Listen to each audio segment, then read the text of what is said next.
Aaron. Here. Why didn't you say it the first time I said Aaron? Because it's pronounced Aaron. You done messed up, Aaron. Welcome back, everybody, for more SPTV, where every day's a great day not to be in a cult. There was a hearing yesterday in the Bixler versus David Miscavige, Church of Scientology, RTC, Danny Masterson lawsuit. This is the stalking lawsuit, the harassment lawsuit, the intimidation, the fair game. The lawsuit filed on behalf of several of Danny Masterson's victims, plus some additional individuals. For example, Jane Doe 3's spouse, Cedric Bixler Zavala. That's why Cedric is in the thumbnail of this video. At the hearing yesterday was Jacob Harkey. So Jacob's going to join me here, and we're going to talk about it. How you doing, Jacob? Hey. Doing good. How about you? Doing pretty good. So yesterday was pretty special. Why don't you tell us a little bit about what happened? So we expected yesterday's lawsuit or yesterday's hearing to be all about the second amended complaint, which the plaintiffs had filed so that as an update, so that updated causes of action would include the RICO charges, the racketeering charges. Now, the hearing ended up not going into that at all because one pending ruling that was still being waited on by the judge had to do with the anti-slap that had been filed by the Scientology, by the defense. And essentially 3 of the 5 causes of action that the plaintiffs had made in their first amended complaint, Scientology was trying to get them thrown out of the lawsuit. And in some cases, in some of the hearings that I've attended before, judges will publish a tentative ruling indicating how they're intending to rule prior to the hearing actually happening. And the judge didn't do that this time. He didn't publish any tentative ruling. And in fact, we didn't even think that we were going to be going into the anti-slap stuff in detail yesterday because we thought we were going to be hearing about the second amended complaint.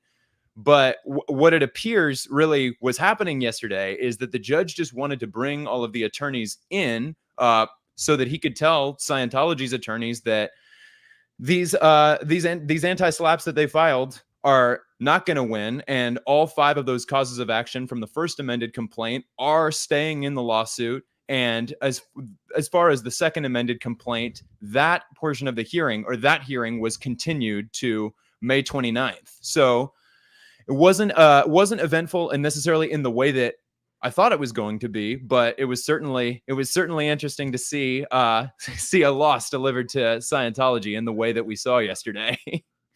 That's incredible. So Scientology completely lost its anti-slap motion against Bixler and the other complainants or what plaintiffs? I think it's plaintiffs. Yeah. The judge completely threw out everything.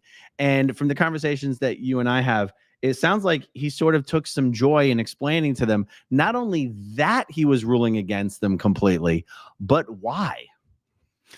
Yeah, that's definitely the vibe that I got as well. And it didn't appear that Scientology's attorneys were too happy to be hearing what they were hearing as well either. And there was some confusion that I had on as far as whether or not they were talking about the RICO charges yesterday, and that had to do with the use of the word conspiracy, because the word conspiracy came up a handful of times yesterday. And when I heard them saying that word yesterday, I thought, oh, they're referring to the RICO charges, or the judge is indicating how he's likely to rule regarding adding the RICO charges. Now, after chatting with you and after just reviewing my understanding of the case a little bit more, it turns out that the word conspiracy actually is used in the first amended complaint.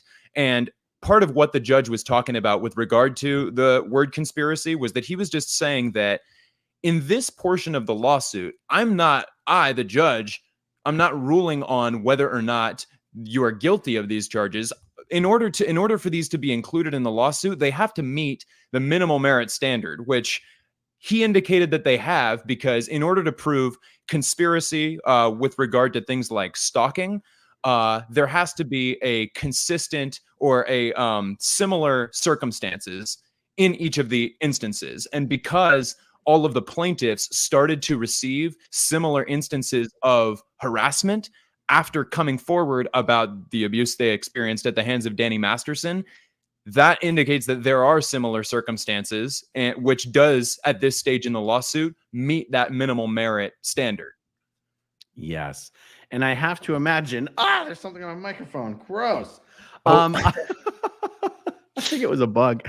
I have to imagine that, and just to, in case the viewers aren't totally clear on this. So there's the first amended complaint, and there's all the issues raised in that. And Scientology filed an anti-SLAPP motion against that, and there's been hearings on that. While those hearings have been going back and forth, the plaintiffs team filed a second amended complaint to add. Can you hear me okay? Yeah, I can. Okay.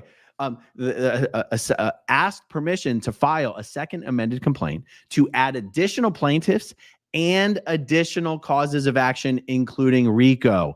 I have to imagine that the judge saying that the plaintiffs have done their job in proving conspiracy did not make Scientology's lawyers feel very good about the likelihood of the judge ruling about the RICO complaints being allowing the RICO complaints in the second complaint to be added to the lawsuit. I feel like might have made him a little bit nervous. I definitely think you're right there. And actually, it was an interesting setup because there were so many attorneys that were in the gallery yesterday. So for the defense's side, there was Bill Foreman and Peggy Dayton there for Church of Scientology International. And then Matthew Hinks and Robert Mangels were there for Religious Technology Center.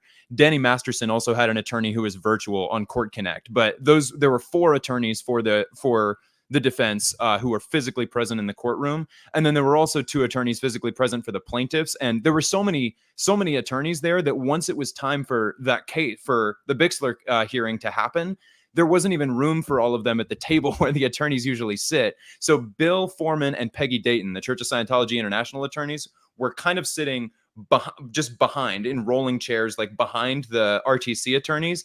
And yeah, when the word conspiracy was coming out of the judge's mouth, they did kind of jerk and look at each other. So I have no doubt that hearing the judge say that that they have met the standard, that the plaintiffs have met the standard for conspiracy, is not looking good for how he's likely to rule regarding allowing RICO charges into the lawsuit on May 29th.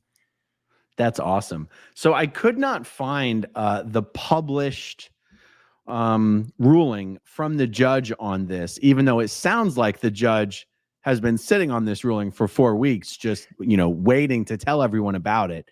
Were you able, did he publish it? I haven't seen it published yet at this time. What I was actually thinking was, I have tomorrow off. I was thinking I was actually just going to go to the courthouse, and I got the vibe based on how he was talking about it. Like that ruling could come out any day. So I was thinking I might just stop in there tomorrow and check with the clerk and see if we are able to expect to see that anytime soon, or see what updates I can get there. That is great. I mean, this is one of the lawsuits where David Miscavige is named personally, has been served personally. We should expect to see him deposed personally.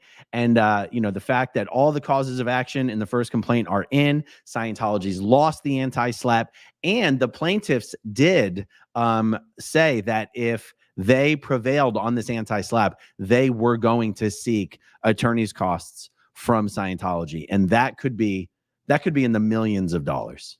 I don't doubt it. I guess we'll see what happens on that. All right, very cool. So anything else there? You mentioned that David Miscavige was served in this lawsuit. Is that right? I know he was served in Leah Remini's lawsuit, as well as the Jane Doe v. RTC. Is he a named defendant in Bixler also? It is my understanding that he is. Okay. Yeah. Actually, let me pull it up right here just to make sure. Oh yeah, here we go. Let me share this. I knew I had this ready to share for a reason. Okay, so this is the lawsuit. The defendant says right here, Church of Scientology International, Religious Technology Center, Church of Scientology Celebrity Center, David Miscavige, and Daniel Masterson. Well, there you go. There you have it. Always nice to see. Okay, cool. So the actual hearing for the second amended complaint was pushed out about 70 days. I guess So my understanding is that Scientology has, or all the defendants, they do have the right to appeal this particular decision for the next 60 days, and that's why the hearing on the second amended complaint was pushed out 70 days, just in case Scientology tries to file an appeal at the last minute. It's funny, like it also seemed that the judge basically said, yeah, you could appeal if you want to, but going to be a waste of time. That was kind of the impression that I got too, because once he asked one of the attorneys, I think it was Matthew Hinks for Religious Technology Center, if they'd be likely to, or no, what was it? Matthew Hinks was starting to say, after the judge gave some of his thoughts about why they have met the standard for conspiracy, Matthew Hinks was starting to say, well, I have to say I disagree with some of your analysis. And the judge said, I thought you would. It sounded like there was a part of the hearing where the judge was explaining to them that they'd actually messed up. They'd made a mistake by not arguing something properly. What was that? Well, so what, in the first amended complaint, there are 5 causes of action, and it's the first cause. And if you want me to bring this up, let me know. Just let me know if you want me to. Okay. I think what I'm looking at right here, should suffice for now, but, okay. But the first cause of action is stalking. Second cause of action is physical invasion of privacy. Third cause of action is constructive invasion of privacy. Fourth is intentional infliction of emotional distress. And then fifth is loss of consortium as to plaintiff Cedric Bixler Zavala only. So anyway, in the anti-SLAPP that Scientology filed, they only went after the first, fourth, and fifth causes of action. They did not say anything related to the second or third causes of action, which were physical invasion of privacy and constructive invasion of privacy. Oh, yeah, there you go. There they all are. So because of that, the judge basically threw out the anti-SLAPP on the first, fourth, and fifth. And it seemed like maybe Scientology was expecting the judge to weigh in on those second and third causes of action too. But the judge was kind of like, you didn't include anything about those in the anti-SLAPP. And if I understood this correctly, and maybe some of it is still confusing and I'm kind of learning as I go, but it sounded like because those first, second, and third causes of action are so similar, it's stalking and then 2 different types of invasion of privacy. It seemed like maybe the Scientology attorneys or the defense attorneys just thought that, oh, well, once that first one gets thrown out, the second and third will too. And that's not the case. If they didn't mention the second or third causes of action at all in their anti-SLAPP, then what obligation would the judge have to talk about those? Well, that's right. Or the Scientology attorneys basically argued that if you rule in our favor on this throwing out the first one, then it follows the second and third causes of action also go out. But that they never made separate arguments for why the second or third cause of action should be thrown out if the first one was kept in. And the judge kept the first one in and said, you guys didn't even make any arguments. I don't even have to rule on the second and the third. Right. So anyway, they done messed up. I mean, really, they did. It was mislawyering. They really screwed up. And I got to tell you, I sort of suspect, and I don't know, it's just a gut feeling. I'm just pulling this out of nowhere. That it almost seemed like that's why because the judge could have published this ruling and just had. The judge didn't have to discuss all this yesterday. He could have had the normally scheduled hearing on the second amended complaint. It seemed like he brought all these people in just to tell them to their faces how badly they messed up. It seemed like it was that. And then also, I think that he just anticipated that that Scientology was going to continue to fight stuff out. I think he just wants to put the anti-SLAPP disputes from the first amended complaint get those completely resolved before moving on to the second amended complaint. Maybe I think that might be a part of it too, but also I do think that you're right. I do think that he wanted to get the chance to, while they're all in person, while he can actually see them all face to face, let them know they messed up. They done messed up. Guys, if you're not already subscribed to Jacob Harkey on YouTube, you can find him over there. Jacob Harkey, can't miss him. By the way, that photo, you look like you're 15 years old in that photo. What is going on there? I need to get a new headshot. I think I am 19 there. I'm 24 now. That photo's like 5 years old. So yeah, I need to. That's a action item on my to-do list somewhere down the road. I need to get a new picture soon. That is awesome. Well, thanks for letting me know what's going on. I would say, hey, anytime you attend one of these hearings, I know you do live stream updates on your channel, but anytime you go to one of these hearings, let's do a recap on my channel as well. It's a lot of fun doing these with you. Totally. Yeah. Likewise. Thank you. All right. Thanks for watching, everyone. Thanks to everyone who watches until the very end, of course. And we'll talk to you soon. Okay, if you want to see my rock and roll songs, click right on this guitar. And if you want to see a different one of my videos, oh, Nancy, my love, then you could click right inside here. If you have subscribed or not, subscribe right here. Bye.